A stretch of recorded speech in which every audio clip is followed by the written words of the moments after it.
کہ صاحب تراویح 8 رکعت ہے یا تراویح 20 رکعت ہے. کہنے والے یہاں تک کہتے ہیں کہ صاحب یہ اہل حدیث لوگ یہ سہولت پسند لوگ ہیں, انہوں نے اپنی آسانی کے لیے 8 رکعت تراویح پڑھ دی. حضرت عمر نے تو 20 پڑھائی تھی, نبی نے تو 20 پڑھی تھی. اور ایک صاحب کی تقریر میں نے سنی, ہمارے پڑوسی ملک کے حنفی عالم ہیں, انہوں نے منبر پہ کھڑے ہو کے اللہ کی قسم کھا کے کہا کہ نبی نے 20 رکعت تراویح پڑھی تھی. اللہ ایسے لوگوں کو ہدایت دی. آپ کے مسلک کے بڑے بڑے علماء اور محدثین نے تسلیم کیا ہے, اور یہی تو اہل حدیث کی خصوصیت ہے کہ ہم جو بات کہتے ہیں ڈنکے کی چوٹ پہ کہتے ہیں. کوئی مائی کلال آ کے ثابت تو کرے کہ نبی سے 8 سے زیادہ رکعت تراویح کا ثبوت کہیں مل جاتا. امام انور شاہ کشمیری دیوبندی مسلک کے حنفی مسلک کے بہت بڑے عالم ہیں, ان کی کتاب ہے ترمذی کی, انہوں نے شرح لکھی ہے, اس میں انہوں نے بڑا پیارا جملہ لکھا ہے, کہا لا مناس من تسلیم ان تراویح علیہ الصلوۃ والسلام کان 8 رکعات. یہ مانے بغیر چارہ نہیں ہے, یہ مانے بغیر چارہ نہیں ہے کہ پیارے نبی کی تراویح. مولانا عبد الغفار سلفی کے بیانات سننے کے لیے مولانا کے اس آفیشل چینل کو سبسکرائب کریں. اعوذ باللہ من الشیطان الرجیم, بسم اللہ الرحمن الرحیم. یا ایہا الذین آمنوا کتب علیکم الصیام کما کتب علی الذین من قبلکم لعلکم تتقون. محترم حاضرین جمعہ, رمضان کا مبارک مہینہ ہم پر سایہ فگن ہو چکا ہے, شروع ہو چکا ہے. اللہ کے فضل و کرم سے ہم اور آپ آج دوسرا روزہ انشاءاللہ مکمل کریں گے. 2 تراویح ہم نے پڑھ لی, آج تیسری تراویح بھی ہم پڑھیں گے. آج کے خطبہ جمعہ کا ہمارا جو عنوان ہے, جو ٹاپک ہے, اس میں ہم 2 چیزیں آپ کے سامنے رکھیں. رمضان کے اس مہینے کی خصوصیات کیا ہے, اس کی اسپیشلٹی کیا ہے, کیا چیز ہے جو اس مہینے کو باقی 11 مہینوں سے الگ کرتی ہے. اور پھر دوسری چیز یہ ہے کہ اس رمضان کا ہم زیادہ سے زیادہ بینیفٹ کیسے اٹھا سکتے ہیں, اس سے ہم زیادہ سے زیادہ فائدہ کیسے اٹھا سکتے ہیں. آج کے خطبہ جمعہ میں ہم ان دونوں چیزوں پر بات کریں. سب سے پہلی بات تو آپ یہ سمجھ لیں کہ رمضان کا یہ مہینہ عام مہینوں کی طرح نہیں ہے. اس کو اللہ تعالیٰ نے بہت ساری خصوصیات سے نوازا ہے. جب یہ مہینہ عام مہینوں کی طرح نہیں ہے تو ہمیں اس مہینے کو عام مہینوں کی طرح ٹریٹ بھی نہیں کرنا ہے. اس مہینے کو کچھ اللہ تعالیٰ نے ایسی خصوصیات سے نوازا ہے جس کی بنا پر یہ مہینہ تمام مہینوں کا سردار ہے. یہ مہینہ جب آتا تھا, اللہ کے پیارے نبی صلی اللہ علیہ وسلم خوشی کا اظہار کرتے تھے. اپنے صحابہ کو آپ بتاتے تھے کہ ہاں یہ مہینہ آیا ہے. سنن نسائی کی صحیح روایت ہے, اللہ کے پیارے نبی فرماتے ہیں اتاکم رمضان شہر مبارک فرض اللہ علیکم صیامہ. اے میرے صحابہ, رمضان کا مہینہ آ چکا ہے, برکت والا مہینہ آ چکا ہے. اس مہینے کے روزے اللہ تعالیٰ نے تمہارے اوپر فرض قرار دیے ہیں. تفتح فیہ ابواب السماء, اس مہینے میں آسمان کے دروازے کھول دیے جاتے ہیں. وتغلق فیہ ابواب الجحیم, اور جہنم کے دروازے بند کر دیے جاتے ہیں. وتغل فیہ مردۃ الشیاطین, اور سرکش شیطانوں کو اس مہینے میں قید کر دیا جاتا ہے. فیہ لیلۃ خیر من الف شہر, اور اے میرے صحابہ, اس مہینے میں ایک ایسی رات ہے جو 1000 مہینوں سے بہتر ہے. ایک رات 1000 مہینوں سے بہتر ہے. من حرم خیرہا فقد حرم الخیر کلہ. اس رات کی برکت سے جو محروم ہو گیا, اس رات کی بھلائی سے جو محروم ہو گیا, وہ تمام بھلائیوں سے محروم ہو گیا. یہ حدیث ہمیں بتاتی ہے کہ اللہ کے رسول کے اندر اور صحابہ کرام کے ہاں اس مبارک مہینے کو لے کے ایک ایکسائٹمنٹ تھا, ایک خوشی تھی. اس مہینے پر وہ خوشی کا اظہار کرتے تھے. تو سب سے پہلا کام تو ہمیں یہی کرنا ہے, رمضان کو ایک بوجھ نہیں سمجھنا ہے. رمضان کو ایک فارمیلٹی نہیں سمجھنا ہے کہ بس ٹھیک ہے آیا, ہم کو جو ہے 30 دن اپنا شیڈیول چینج کر دینا ہے, ہمیں 13-14 گھنٹے بھوکے رہنا ہے بس. یہ کھانا پوری نہیں ہونی چاہیے. یہ اللہ تعالیٰ کی طرف سے ایک فیسٹیول ہے نیکیوں کا. یہ اللہ تعالیٰ کی طرف سے گناہوں کی مغفرت کا ایک موقع ہے. یہ اللہ کی بارگاہ میں آنسو بہانے کا موقع ہے. یہ اپنے آپ کو گناہوں سے پاک کرنے کا موقع ہے. اور اس مہینے میں جب بھوک اور پیاس کی شدت آپ کو لگے, جب گرمی اور دھوپ کی شدت آپ کو لگے, تو شکوے نہ کریں, شکایتیں نہ کریں, اپنے رب کو یاد کریں. اس رب نے آپ کو انگنت نعمتوں سے نوازا ہے. کیا اس کے حکم پر ہم سال کے 12 مہینوں میں ایک مہینہ, اور اس میں بھی صرف دن کے چند گھنٹے, ہم بھوک اور پیاس کی تکلیف برداشت نہیں کر سکتے؟ کل دوسرے پارے کی تفسیر میں نے ایک بات کہی تھی کہ ایمان والے اللہ سے سب سے زیادہ محبت کرتے ہیں, اور محبت کرنے والا اپنے محبوب کے لیے جب مشقت بھی اٹھاتا ہے تو اس مشقت میں بھی ایک لذت ملتی ہے, اس تکلیف میں بھی ایک لذت ملتی ہے. یہ جو ہمارے یہاں بعض لوگ دن بھر جو ہے وہ روزے کی پریشانیاں ہی بیان کرتے ہیں, جب پوچھو ارے بھائی مت پوچھو بڑا برا حال ہے, فیس بک اور واٹس ایپ پر الائچی کھا لو اور دہی کھا لو, یہ کھا لو وہ کھا لو تو صاحب آپ کی روزے کی شدت کم ہو جائے گی. بھائی کیوں آپ کو روزے کی شدت کم کرنا ہے؟ یہ روزہ ہے ہی اسی لیے کہ آپ کو شدت محسوس کریں. یہ کوئی آسان عبادت نہیں ہے, روزہ ہے یہ مشکل عبادت, اور یہ مشکل عبادت آپ پر فرض ہے. اس کے لیے کوئی ایکسکیوز نہیں ہے آپ کے پاس. اگر آپ صحت مند ہیں, آپ کو کوئی ایسی بیماری نہیں ہے جس کی وجہ سے پرابلم ہو, تو یہ روزہ آپ کے اوپر فرض ہے.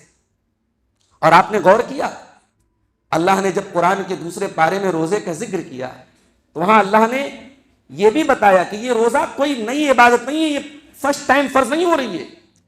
یا ایھا الذین آمنوا کتب علیکم الصیام کما کتب علی الذین من قبلکم لعلکم تتقون.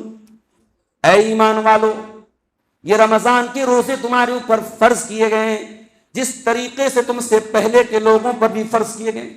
انسان کی ایک سائیکولوجی ہے, انسان اگر کوئی کام کرے اور اسے یہ لگے کہ میں تنہا یہ کام کر رہا ہوں تو وہ کام زیادہ مشکل لگتا ہے, اور انسان جب کوئی کام کرے اور اس کو یہ احساس ہو کہ میں یہ اکیلا نہیں کر رہا ہوں اور بھی لوگ کر رہے ہیں تو وہ کام آسان ہو جاتا ہے. رمضان ہی میں دیکھیے اجتماعی طور پہ ہم روزہ رکھتے ہیں, پوری قوم روزہ رکھ رہی ہے. اس ماحول میں اگر کوئی بے روزہ ہے تو وہ شرمائے گا. ہوٹل, بعض جگہوں پہ میں نے دیکھا کہ ہوٹل اگر کہیں اوپن بھی ہیں مسلمانوں کے علاقے میں تو پردہ ڈال کے وہ اوپن رکھتے ہیں, کیونکہ اس روزے کے ماحول میں, ماحول بہت بڑی چیز ہوتا ہے. جہاں روزے کا ماحول ہے وہاں بے روزہ چین سے نہیں رہ سکتا, اور جہاں روزہ توڑنے کا ماحول ہوگا وہاں روزہ رکھنے والا تکلیف میں ہوگا. تو اللہ نے جب رمضان کے روزے کا ذکر کیا تو فرمایا تم سے پہلے کے لوگوں پر بھی یہ روزہ فرض کیا گیا تھا. حضرات, ہم اور آپ خوش نصیب ہیں, اللہ نے ہمیں زندگی میں ایک اور رمضان دیا ہے. ہمیں سے بہت سارے لوگ ہیں, پچھلے سال رمضان کا مہینہ تھا, یہی مسجد تھی, یہی منبر تھا, خطبہ جمعہ ہو رہا تھا, اسی مسجد میں وہ خطبہ جمعہ سن رہے تھے, اسی مسجد میں وہ موجود تھے, اور آج 1447 ہجری کا یہ رمضان, 2026 کا یہ رمضان جب آیا ہے وہ اللہ کو پیارے ہو چکے ہیں. اور اللہ کے پاس جانے والے ان لوگوں میں بوڑھے بھی ہوں گے, کچھ جوان بھی ہوں گے, کچھ بچے بھی ہوں گے. ہماری زندگی کا کوئی ٹھکانہ نہیں ہے میرے بھائی. یہ اللہ کی بہت بڑی توفیق ہے کہ اللہ نے ہمیں ایک رمضان اور دیا ہے. اور یقیناً جو لوگ دنیا سے چلے گئے اللہ نے ان کے مقابلے میں ہمیں یہ خصوصیت سے نوازا کہ اللہ نے ہمیں ایک اور چانس دیا ہے اپنی مغفرت کروانے کا. میرے بھائیوں, نبی کے دور میں 2 لوگ ایمان لائے. حضرت طلحہ کی روایت ہے, ابن ماجہ کی صحیح روایت. اللہ کے رسول کے پاس 2 لوگ بہت دور سے چل کے آئے اور دونوں نے ایک ساتھ اسلام قبول کیا. اور ان دونوں لوگوں میں ایک آدمی جو تھے وہ زیادہ ایکٹیو تھے اور دوسرے ان کے مقابلے میں تھوڑے کم ایکٹیو تھے. تو جو زیادہ ایکٹیو تھے, دین کے مقابلے میں معاملے میں زیادہ محنت کرتے تھے, وہ اللہ کی راہ میں شہید ہو گئے. اور جو ان کے مقابلے میں تھوڑے کم ایکٹیو تھے ان کا انتقال 1 سال کے بعد ہوا, اور نیچرلی انتقال ہوا, ان کی نیچرل ڈیتھ ہوئی. جب ان دونوں لوگوں کا انتقال ہو گیا تو حضرت طلحہ کہتے کہ اللہ تعالیٰ کی طرف سے مجھے ایک خواب دکھایا گیا.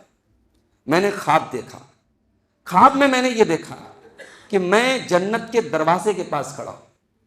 اتنے میں جنت کے دروازے میں سے ایک فرشتہ آتا ہے اور وہ اس انسان جس کا انتقال 1 سال بعد ہوا تھا، جو دین کے معاملے میں کم ایکٹیو تھا اور جس کا انتقال نیچرل طریقے سے ہوا تھا، اس کو اس نے کہا کہ آپ کے جنت میں جانے کا وقت آ گیا، اس کو وہ جنت میں لے کے گیا۔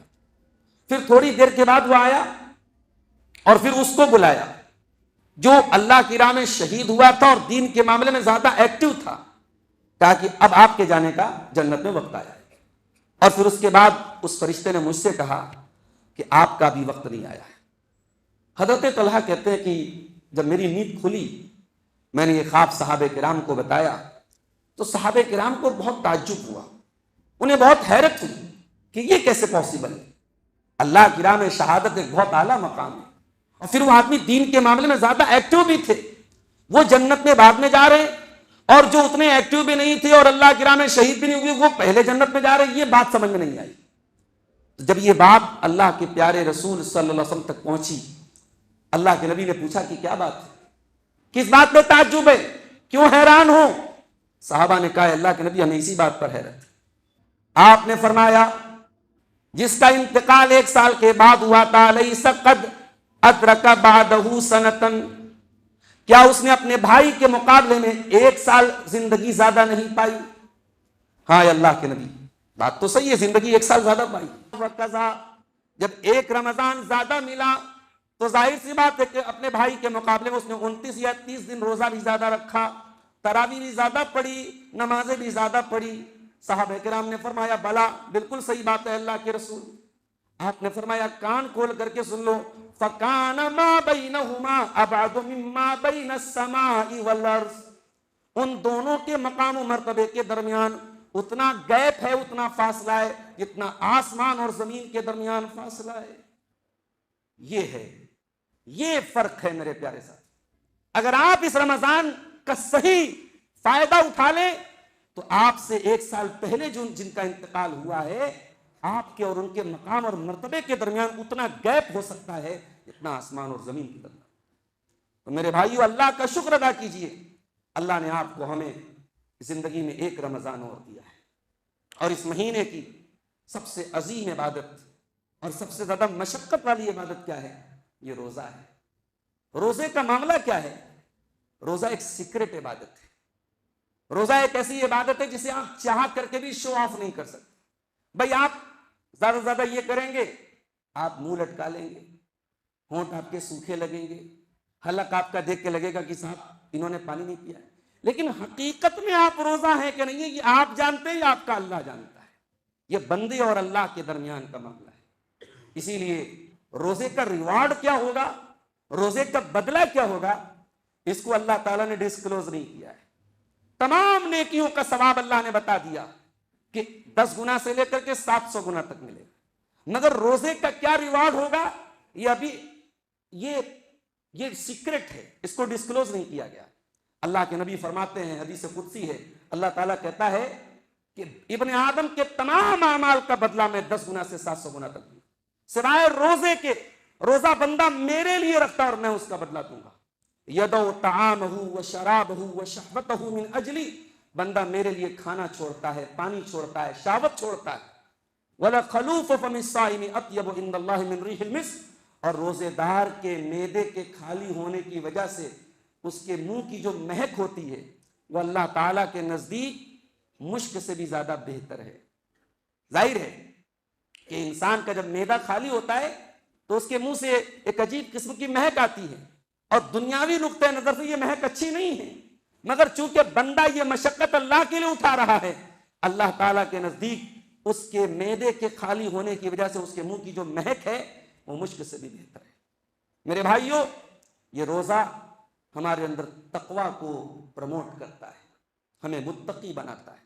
یہ روزہ ہمیں سکھاتا ہے کہ اگر ہم فجر سے لے کر کے مغرب تک اللہ کے حکم پر کھانا چھوڑ سکتے ہیں، پانی چھوڑ سکتے ہیں، جائز خواہشات کو چھوڑ سکتے ہیں، تو ہم اللہ کے حکم پر ناجائز بھی چھوڑ سکتے ہیں، ہم اللہ کے حکم پر حرام چیزوں کو بھی چھوڑ سکتے ہیں۔ اس روزے کی حالت میں آپ جمعہ کی نماز پڑھنے کے لیے مسجد میں آئے، آپ نے ظاہر وضو کیا ہوگا، آپ نے گھر میں یا مسجد میں وضو کیا ہوگا، اور آپ فجر کے ٹائم سے لے کے ابھی تک پیاسے ہیں، اور وضو کرنے کے لیے آپ نے کلی کی ہوگی، اور کلی کرنے کے لیے پانی آپ کے منہ میں گیا ہوگا، لیکن وہ پانی منہ میں گیا، منہ کے اندر گیا لیکن واپس آ گیا۔ کیا مجال ہے کہ اس پانی کا ایک قطرہ حلق کے نیچے اترا ہو؟ آپ نے وہ پانی منہ میں ڈالا اور فوراً پانی باہر نکال دیا۔ آپ کو پیاس لگی ہے، حلق مطالبہ کر رہا ہے کہ مجھے پانی کی ضرورت ہے، پیاس کی طلب ہو رہی ہے، مگر وہ کون سی طاقت ہے کہ جو پانی منہ کے اندر گیا ہے اور چند سینٹی میٹر اور چند انچ کے اندر اگر وہ پانی چلا جاتا تو آپ کی رگیں تر ہو جاتی، آپ کا حلق تر ہو جاتا۔ وہ کون سی طاقت ہے جو ایسا نہیں کرنے دیتی؟ وہ کون سی طاقت ہے جو مغرب تک اس تکلیف کو برداشت کرنے پر آپ کو آمادہ کرتی ہے، اور مغرب کی اذان کے بعد جب آپ منہ میں کچھ ڈالتے ہیں تب کہتے ہیں ذهب الظمأ وابتلت العروق وثبت الاجر انشاءاللہ۔ اے اللہ، پانی تو کئی بار میرے منہ میں گیا مگر میری رگیں تر نہیں ہوئی، میری پیاس نہیں بجھی، پانی اب میرے حلق کے اندر جا رہا ہے، اب جا کر کے اللہ تیری توفیق سے میں نے روزہ کمپلیٹ کیا ہے اور میری پیاس بجھی ہے۔ اسی کا نام تقویٰ ہے میرے پیارے ساتھی۔ برائی کے تقاضے دنیا میں موجود رہیں گے، شیطان کے جال چاروں طرف موجود رہیں گے، بے حیائی اور گندگی اور ننگا پن دنیا میں برقرار رہے گا، یہ چیزیں ختم نہیں ہوں گی۔ ان تمام چیزوں کے بیچ میں رہ کر کے ہمیں اپنے دامن کو ان برائیوں سے بچانا ہے، اور رمضان کا روزہ ہمیں یہی ٹریننگ دیتا ہے، یہی سبق دیتا ہے میرے ساتھ۔ رمضان کا یہ مہینہ ہمیں ہمدردی اور غمگساری بھی سکھاتا ہے۔ ہم تو اپنے اختیار سے بھوکے ہیں، ہماری مجبوری نہیں ہے۔ ہمارے گھر میں روح افزا بھی موجود ہے، ہمارے گھر میں دنیا بھر کے جوس بھی موجود ہیں، پھل فروٹ بھی موجود ہیں، مگر ہم اللہ کے حکم پر نہیں کھائے۔ مگر اسی دنیا میں کروڑوں لوگ ایسے ہیں جن کو ایک وقت تک کھانا مشکل سے نصیب ہوتا ہے، جو صبح کو کھا لیں تو ان کے بچوں کو شام کو کھانا ملے گا کہ نہیں ملے گا کوئی ٹھکانہ نہیں ہے۔ جن کی کتنی راتیں فاقہ کشی میں گزرتی ہیں، جن کی کئی راتیں بھوک اور پیاس کے عالم میں گزرتی ہے، جن کے بچے بھی اپنے لائف اسٹائل سے سمجھوتا کر لیتے ہیں، جن کے بچے بھی انتظار کرتے کرتے سو جاتے ہیں کہ شاید آج ابا کی آمدنی میں ہمارے کھانے کا انتظام نہ ہو سکا۔ دنیا میں کروڑوں ایسے لوگ ہیں میرے بھائی، ان کی بھوک کا احساس آپ کو کیسے ہوگا؟ ان کی پیاس کا احساس آپ کو کیسے ہوگا؟ ان کی تکلیف کا احساس آپ کو کیسے ہوگا؟ روزہ ہمیں ان کی تکلیف کا احساس دلاتا ہے۔ اسی لیے روزے کی حالت میں انسان کے دل میں ہمدردی اور غمگساری کا جذبہ پیدا ہوتا ہے۔ اللہ کے پیارے رسول صلی اللہ علیہ وسلم، بخاری کی روایت ہے، بخاری کی 6 نمبر کی حدیث ہے، عبداللہ ابن عباس کہتے ہیں کہ اللہ کے نبی ایسے تو عام حالات میں بھی بہت سخاوت کرتے تھے، بہت اللہ کی راہ میں خرچ کرتے تھے، لیکن جب رمضان کا مہینہ آتا تھا اللہ کے نبی کی سخاوت تیز چلنے والی ہواؤں سے بھی زیادہ ہو جاتی تھی۔ تیز چلنے والی ہوا سے بھی زیادہ اللہ کے نبی سخاوت کرتے تھے۔ کیوں کرتے تھے؟ کیونکہ رمضان میں آپ جبریل علیہ السلام کو قرآن سناتے تھے۔ قرآن کے ساتھ جب آپ کا تعلق مضبوط ہوگا تو آپ کی نیت میں بھی تبدیلی آئے گی، آپ کے حوصلے میں بھی بڑھوتری ہوگی، آپ کے جذبے میں بھی بڑھوتری ہوگی۔ نبی جب قرآن سناتے تھے جبریل علیہ السلام کو، اس وقت تک جتنا قرآن اترا رہتا تھا وہ پورا جبریل کو سناتے تھے، تو اللہ کے نبی اس وقت بہت زیادہ سخاوت کرتے تھے۔ تو رمضان میں ہمیں بھی سخاوت کرنا چاہیے۔ یہ ہماری مسجدوں میں سفراء آتے ہیں، یہ مدارس کے لیے، یتیم خانوں کے لیے، اور جو ہے مجبوروں کے لیے، یتیموں کے لیے، بیواؤں کے لیے، ان سفراء کے ساتھ بھی ہمارا سلوک اچھا ہونا چاہیے۔ میں نے بعض جگہوں پہ دیکھا، معاف کیجئے گا، ان سفراء کے ساتھ اور مدارس کے ان جو زکوٰۃ لینے کے لیے آتے ہیں لوگوں کے ساتھ جو مسجد کی کمیٹی کا اور عام لوگوں کا جو سلوک ہوتا ہے وہ بڑا ہی تحقیر آمیز ہوتا ہے، بڑا ہی ذلت آمیز ہوتا ہے۔ لیکن اسی ملک میں مدھیہ پردیش میں ایک جگہ گیا، وہاں بہت کروڑپتی ایک صاحب ہیں، ان کے باپ دادا سے لے کے آج تک ان کا معمول ہے کہ جتنے سفراء آتے ہیں وہ کہتے ہیں صاحب ان کے افطار کا، ان کے سحری کا، ان کے کھانے کا انتظام ہمارے یہاں ہے۔ یہ جذبہ بھی بہت سارے لوگوں کو اللہ تعالیٰ دیتا ہے۔ اس لیے میرے بھائیوں، زکوٰۃ اور اگر آپ اس مہینے میں نکال رہے ہیں، صدقہ خیرات آپ کر رہے ہیں، تو آپ اس کو کوئی احسان سمجھ کے نہ کریں، کوئی ٹیکس سمجھ کے نہ کریں۔ اس ماہ مبارک کی خصوصیات میں سے خصوصیت یہ ہے کہ اس میں اللہ کی راہ میں زیادہ زیادہ خرچ کیا جائے، جتنے نیکی کے مواقع ہیں وہاں دل کھول کر کے تعاون کیا جائے۔ رمضان کا مہینہ قیام اللیل کا مہینہ بھی ہے۔ رمضان کے مہینے میں تراویح پڑھی جاتی ہے، اور ہر سال جب رمضان کا مہینہ آتا ہے تو ایک بحث چھڑ جاتی ہے کہ صاحب تراویح 8 رکعت ہے یا تراویح 20 رکعت ہے۔ کہنے والے یہاں تک کہتے ہیں کہ صاحب یہ اہل حدیث لوگ یہ سہولت پسند لوگ ہیں، انہوں نے اپنی آسانی کے لیے 8 رکعت تراویح پڑھ دی۔ حضرت عمر نے تو 20 پڑھائی تھی، نبی نے تو 20 پڑھی تھی۔ اور ایک صاحب کی تقریر میں نے سنی، ہمارے پڑوسی ملک کے حنفی عالم ہیں، انہوں نے منبر پہ کھڑے ہو کے اللہ کی قسم کھا کے کہا کہ نبی نے 20 رکعت تراویح پڑھی تھی. اللہ ایسے لوگوں کو ہدایت دی. آپ کے مسلک کے بڑے بڑے علماء اور محدثین نے تسلیم کیا ہے. اور یہی تو اہل حدیث کی خصوصیت ہے کہ ہم جو بات کہتے ہیں ڈنکے کی چوٹ پہ کہتے ہیں. کوئی مائی کلال آ کے ثابت تو کرے کہ نبی سے 8 سے زیادہ رکعت تراویح کا ثبوت کہیں مل جاتا. امام انور شاہ کشمیری دیوبندی مسلک کے حنفی مسلک کے بہت بڑے عالم ہیں. ان کی کتاب ہے ترمذی کی انہوں نے شرح لکھی ہے. اس میں انہوں نے بڑا پیارا جملہ لکھا ہے. کہا لا مناس من تسلیم ان تراویح علیہ الصلوۃ والسلام کان 8 رکعات. یہ مانے بغیر چارہ نہیں ہے. یہ مانے بغیر چارہ نہیں ہے کہ پیارے نبی کی تراویح 8 رکعت تھی. امام بخاری صحیح بخاری میں حدیث لائے ہیں. اور امام بخاری کوئی معمولی آدمی نہیں ہے. وہ آج کے آدمی نہیں ہے. 1000 سال پہلے کے آدمی ہیں. بہت بڑے محدث ہیں. امیر المومنین فی الحدیث ہیں. امام بخاری ایک ہی حدیث کو تہجد کے چیپٹر میں بھی لائے اور تراویح کے چیپٹر میں بھی لائے. حدیث کیا ہے؟ ابو سلمہ بن عبد الرحمن کہتے ہیں کہ میں نے اماں عائشہ سے پوچھا کیف کان الصلاۃ رسول اللہ صلی اللہ علیہ وسلم فی رمضان. اللہ کے رسول کی رمضان کی نماز کیسی ہوتی تھی. دیکھیے سوال تراویح کے بارے میں ہو رہا ہے کیونکہ رمضان کی خاص نماز کون سی ہے؟ تراویح کی نماز. پوچھا کیا ہے اماں عائشہ اللہ کے رسول کی تراویح کی نماز کیسی ہوتی تھی؟ اماں عائشہ نے بڑا پیارا جواب دیا. کہا ما کان یزید رسول اللہ صلی اللہ علیہ وسلم علی 11 رکعۃ. اللہ کے نبی صلی اللہ علیہ وسلم 11 رکعت سے زیادہ کبھی نہیں پڑھتے تھے. فی رمضان ولا فی غیرہ. نہ تو رمضان میں نہ باقی کے 11 میں. کبھی آپ 11 رکعت سے زیادہ نہیں پڑھتے تھے. یصلی اربعا. اور آپ جب 4 پڑھتے تھے تو تھوڑی دیر تک آرام کرتے تھے. اور وہ جو 4 پڑھتے تھے 2 کر کے آپ پڑھتے تھے. فلا تسأل عن حسنہن وطولہن. تو مت پوچھو کہ اللہ کے نبی کی تراویح کتنی حسین و جمیل ہوتی تھی اور کتنی خوبصورت ہوتی تھی. یہ حدیث ہے بخاری کی. یہ ہماری سب سے بڑی دلیل اور بنیاد ہے. اور جو یہ کہتے ہیں کہ صاحب یہ تہجد کے بارے میں ہے تو وہ ایک تو امام بخاری کو بلیم کر رہے ہیں کہ امام بخاری کو سمجھ نہیں آیا. انہوں نے اس حدیث کو تراویح کے چیپٹر میں بھی بیان کیا اور تہجد کے چیپٹر میں بھی بیان کیا. اور وہ حضرت عائشہ پر بھی الزام لگاتے ہیں کہ حضرت عائشہ سے سوال کچھ پوچھا جا رہا ہے جواب کچھ اور دے رہی ہیں. سوال تو تراویح کے بارے میں ہو رہا ہے اور وہ جواب تہجد کے بارے میں دے رہی ہیں. صحیح بات یہ ہے کہ پیارے نبی جو نماز عام دنوں میں تہجد کے نام سے پڑھتے تھے وہی نماز رمضان میں تراویح کے نام سے ہم پڑھتے ہیں. اور اللہ کے نبی نے کبھی بھی اپنی زندگی میں تراویح اور تہجد کے نام سے 2 الگ الگ نماز نہیں پڑھی. نبی نے 3 رات تراویح کی نماز پڑھائی تھی. اس کے بعد 4تھی رات آپ نے نہیں پڑھائی، بند کر دی. صحابہ انتظار کرتے رہے.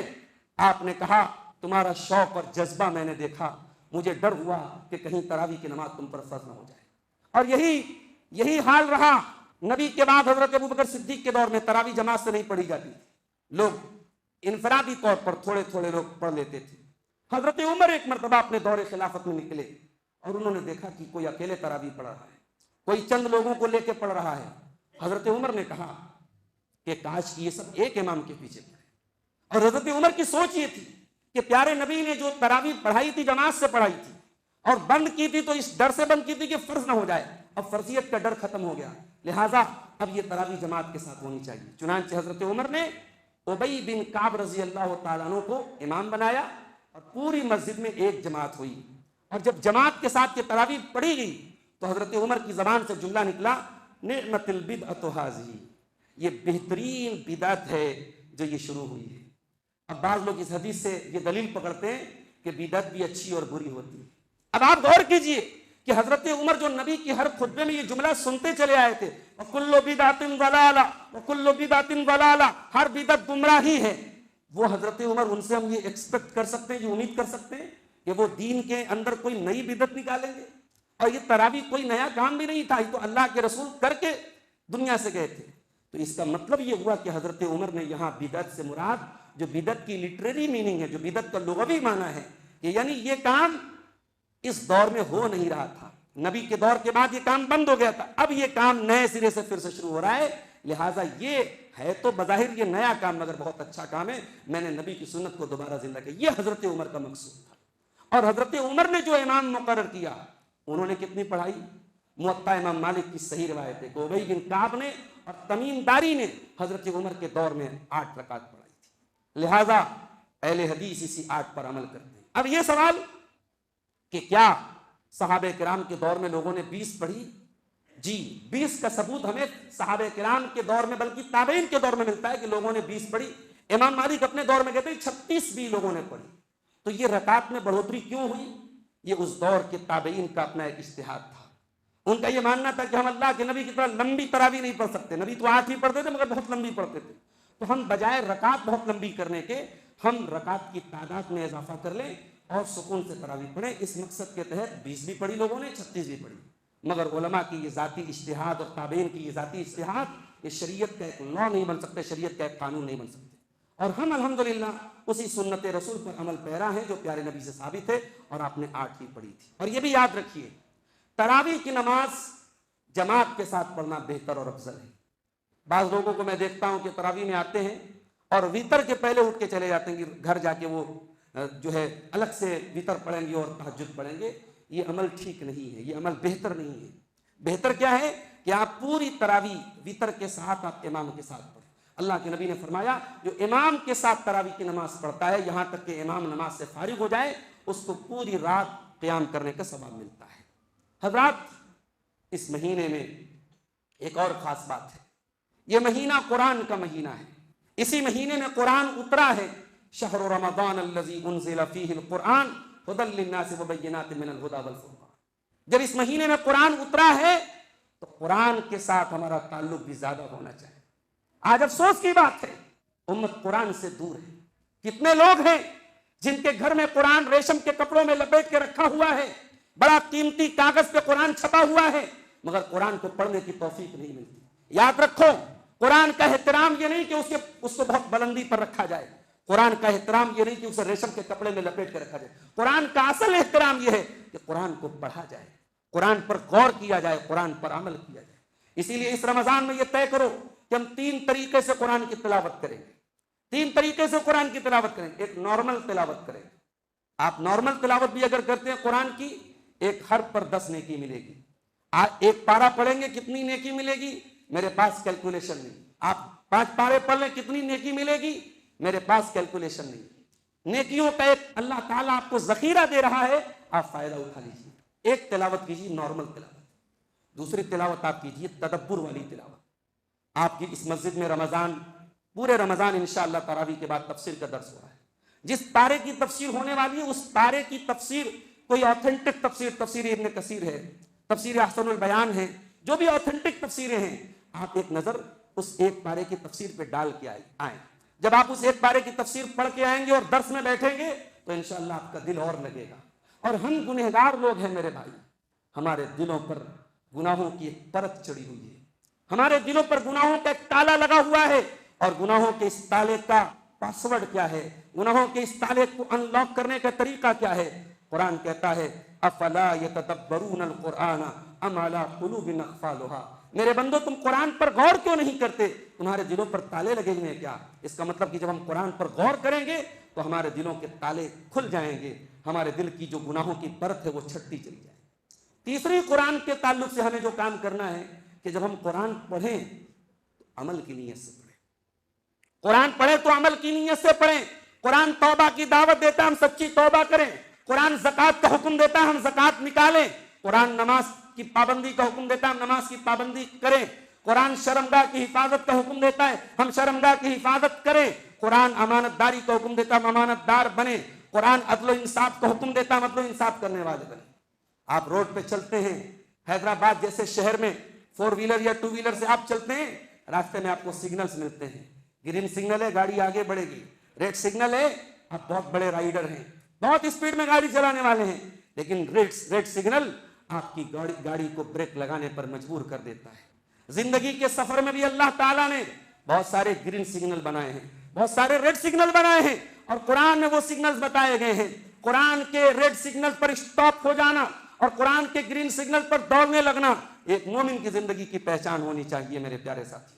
حضرت عمر فاروق اللہ کے نبی کے جلیل القدر صحابی ہیں اور بہت غصے والے صحابی تھے, بڑے جلالی صحابی تھے. حضرت عمر ایک مرتبہ بیٹھے ہوئے تھے, ایک آدمی آیا اور اس نے بڑی بدتمیزی کرتے ہوئے کہا, اے خطاب کے بیٹے تو انصاف نہیں کرتا, تو ہمیں تحفے نہیں دیتا, تو ایسا کرتا تو ویسا کرتا. حضرت عمر کا پارا چڑھ گیا, ٹیمپر ہائی ہو گیا, غصے کے مارے تھر تھر کانپنے لگے. حضرت عمر کی مجلس میں ایک آدمی بیٹھا تھا, اس نے کہا اے عمر, اے امیر المومنین, اللہ قرآن میں کہتا ہے خذ العفو وَأْمُرْ بِالْعُرْفِ وَأَعْرِضْ عَنِ الْجَاهِلِينَ۔ اللہ قرآن میں کہتا ہے معاف کر دیا کرو، معاف کر دیا کرو، اور جاہلوں کو نظر انداز کر دیا کرو۔ اے امیر المومنین، یہ آدمی جاہل ہے، اس کو نظر انداز کر دیجیے۔ قرآن کی یہ آیت پڑھی گئی، حضرت عمر غصے سے کانپ رہے تھے۔ جیسے یہ آیت پڑھی گئی، حضرت عمر فوراً کول ڈاؤن ہو گئے، فوراً نرم ہو گئے اور بیٹھ گئے، ان کا غصہ چلا گیا۔ اور حدیث کے الفاظ ہے، بخاری کی روایت ہے، وَكَانَ وَقَّافًا عِندَ كِتَابِ اللَّهِ۔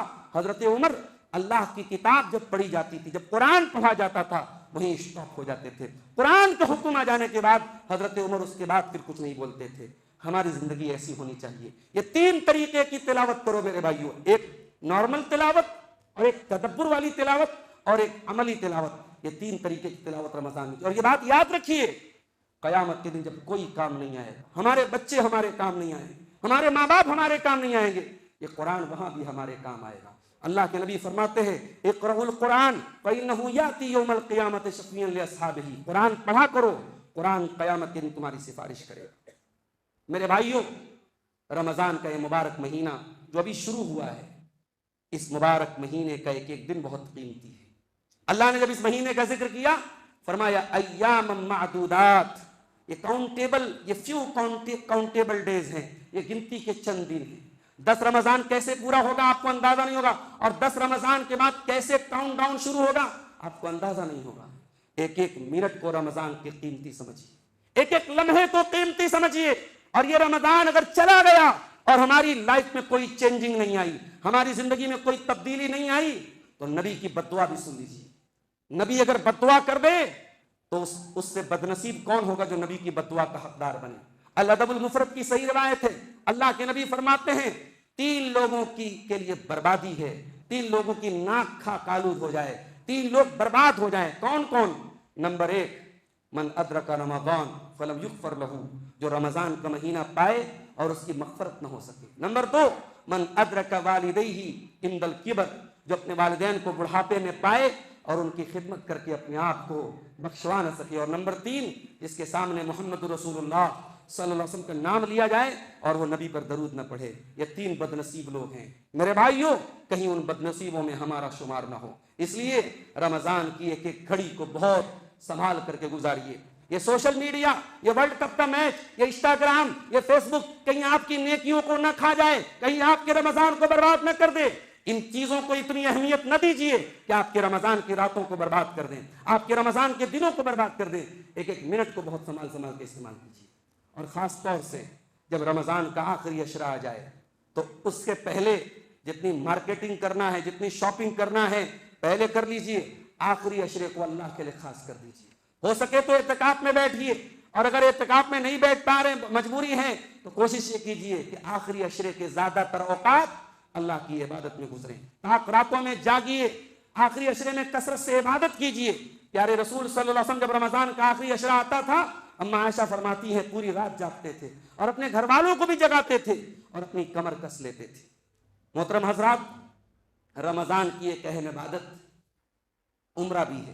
اگر اللہ تعالیٰ نے آپ کو دولت سے نوازا ہے اور آپ عمرہ کر سکتے ہیں تو رمضان میں عمرہ ضرور کر لیجیے۔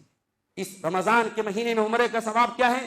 پیارے نبی نے فرمایا حضرت ام سنان انصاریہ سے، جن کے شوہر حج کرنے گئے تھے، اللہ کے نبی نے پوچھا تم حج کرنے کیوں نہیں گئی؟ کہا کہ اللہ کے نبی میرے شوہر کے پاس 2 اونٹ تھے، ایک اونٹ پر وہ سفر کرنے نکل گئے اور دوسرا اونٹ ہمارے کھیتی میں کام آ رہا ہے، میرے پاس سواری کا انتظام نہیں ہے۔ اللہ کے نبی نے فرمایا ایک کام کرو، جب رمضان کا مہینہ آئے تو تم عمرہ کر لو۔ رمضان میں جب تم عمرہ کرو گی تقضی حجۃ معی، تو تم کو میرے ساتھ حج کرنے کا ثواب ملے گا۔ اس کا مطلب کہ رمضان میں اگر سچے دل سے کوئی عمرہ کرے، اخلاص کے ساتھ عمرہ کرے، تو اس کو صرف حج کا نہیں، پیارے رسول صلی اللہ علیہ وسلم کے ساتھ حج کرنے کا ثواب ملے گا۔ لیکن یہ بات یاد رکھیے کہ رمضان میں عمرہ کرنے سے آپ کے اوپر جو حج فرض ہے وہ ساقط نہیں ہوگا۔ جو حج فرض ہے وہ آپ کو ادا کرنا پڑے گا، ہاں ثواب آپ کو عمرہ کا ملے گا۔ اور آخری بات میرے عزیزوں، میرے محترم بزرگوں، میرے بھائیوں، رمضان کا یہ مبارک مہینہ ابھی شروع ہوا ہے اور 29 دن یا 30 دن مکمل ہونے کے بعد چلا جائے گا۔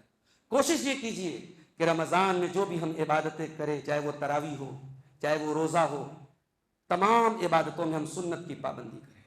آج افسوس ہوتا ہے سال کے باقی 11 مہینوں میں مغرب کی اذان ٹائم سے دینے والے رمضان کے مہینے میں 5 منٹ کی احتیاط کرنے لگتے ہیں۔ یہ احتیاط کس نے سکھائی؟ اللہ کے نبی نے کیا احتیاط کرنے کا حکم دیا؟ آپ نے تو بڑے سخت الفاظ میں فرمایا کہ لوگ اس وقت تک بھلائی کے ساتھ رہیں گے جب تک افطار میں جلدی کریں گے۔ جلدی کا مطلب یہ نہیں کہ آپ بیفور ٹائم افطار کر لیجئے، لیکن اگر آپ کے مسجد میں، آپ کے علاقے میں اگر 6 مان لیجئے 29 پہ مغرب کی اذان ہو رہی ہے، تو آپ 6:32 کا ویٹ کیوں کر رہے ہیں؟ آپ کا سائرن 6:32 پہ کیوں بج رہا ہے؟ یہ سنت رسول کی خلاف ورزی نہیں ہے میرے ساتھی۔ تراویح کی نماز کے ساتھ آج جو کھلواڑ ہو رہا ہے، امت کا ایک بڑا طبقہ 3 دن 5 دن کی تراویح پڑھ رہا ہے، اور راجدھانی کی سپیڈ میں تراویح پڑھی جا رہی ہے۔ بعض ویڈیو سوشل میڈیا پر آئے، نہ پڑھنے والے کو پتا میں کیا پڑھ رہا ہوں، نہ سننے والے کو پتا میں کیا سن رہا ہوں، بس ہاتھ باندھے کھڑے ہیں، اور عجیب و غریب کیفیت ہے۔ یہ تراویح کا مذاق ہے، یہ رمضان کا مذاق ہے، یہ عبادتوں کا مذاق ہے۔ آپ تراویح پڑھیں، سکون کے ساتھ، خشوع اور خضوع کے ساتھ پڑھیں، اور آپ روزہ رکھیں، سنت رسول کی پابندی کے ساتھ روزہ رکھیں۔ اور ایک آخری بات بیان کر کے بات ختم کرتا ہوں۔ سحری کے ٹائم ہمیں سے بہت سارے لوگ اس غفلت کے شکار ہوتے ہیں کہ سحری کے ٹائم وہ بہت پہلے سحری کر لیتے ہیں، اور جب سحری کر لیتے ہیں بدن بھاری ہو جاتا ہے تو وہ سو جاتے ہیں، اور فجر کی نماز بستر پہ چلی جاتی ہے۔ میرے بھائیوں، رمضان کا روزہ بہت اہم ہے، مگر نماز سے بڑھ کر کے نہیں ہے۔ نماز کا درجہ روزے کے اوپر ہے، اس لیے آپ روزہ رکھیں اور نماز نہ پڑھیں، یہ بہت بڑی ناانصافی کی بات ہے۔ اس لیے رمضان کے اس پورے مہینے خاص طور سے جماعت سے نماز کا اہتمام کیجئے، حتیٰ کہ اگر کوئی ناپاک بھی ہے، کوئی فجر کے ٹائم جنابت کی حالت میں ہے، وہ ایز سون ایز پاسبل، جتنا جلدی ممکن ہو غسل کرے اور فجر کی نماز جماعت سے آ کر کے پڑھے۔ اللہ سے دعا ہے رب العالمین ہمیں اس ماہ مبارک کا زیادہ فائدہ اٹھانے کی توفیق عطا فرمائے۔ الہ العالمین ہماری تمام عبادتوں میں اخلاص پیدا فرما دے۔ الہ العالمین ہماری عبادتوں میں جو کمیاں ہیں، جو کوتاہیاں ہیں، اپنے فضل و کرم سے دور فرما دے۔ رب العالمین ہمیں اپنے ساتھ ساتھ اپنے اہل خانہ کو، اپنے بیوی بچوں کو بھی نیکیوں کے ان کاموں میں حصہ لینے کی توفیق عطا فرمائے۔ الہ العالمین ہم میں سے جو لوگ نماز سے دور ہیں، اس مبارک مہینے میں ان کو نماز کا پابند بنا دے۔ جو لوگ روزگار سے پریشان ہیں، کاروبار سے پریشان ہیں، ان کو جاب نہیں مل رہی ہے، روزی روٹی کے لیے پریشان ہیں، اللہ حلال روزی کے دروازے ان کے اوپر کھول دے۔ اللہ ہم سب کی روزی روٹی میں برکت عطا فرمائے، اللہ صحت و تندرستی عطا فرمائے۔ جو بیمار ہیں اللہ ان کو شفائے کاملہ عاجلہ عطا فرمائے۔ ہماری مائیں بہنیں بھی جو بڑے شوق اور جذبے کے ساتھ تراویح کی نماز میں بڑی تعداد میں آ رہی ہیں، اللہ ان کی نیکیوں کو بھی قبول فرمائے۔ اور ہمارے وہ تمام بھائی جو اس مسجد سے جڑے ہیں اور کسی بھی طریقے سے نیکی کے کاموں میں حصہ لے رہے ہیں، اللہ تمام ان بھائیوں کی نیکیوں کو قبول فرمائے۔ رب العالمین ہمیں ایمان پر قائم اور دائم رکھے اور ہمارا خاتمہ ایمان پر ہو۔ آمین وآخر دعوانا ان الحمد للہ رب العالمین۔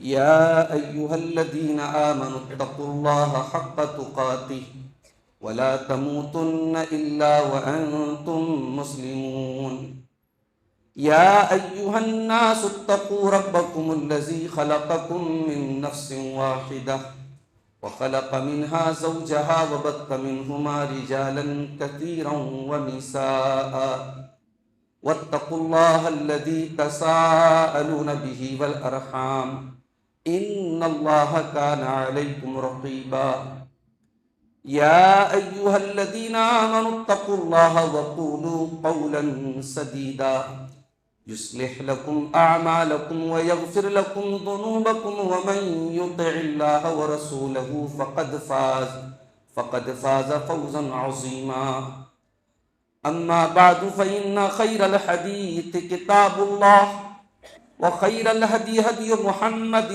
صلى الله عليه وسلم وشر الأمور محدثاتها وكل محدثة بدعة وكل بدعة ضلالة وكل ضلالة في النار۔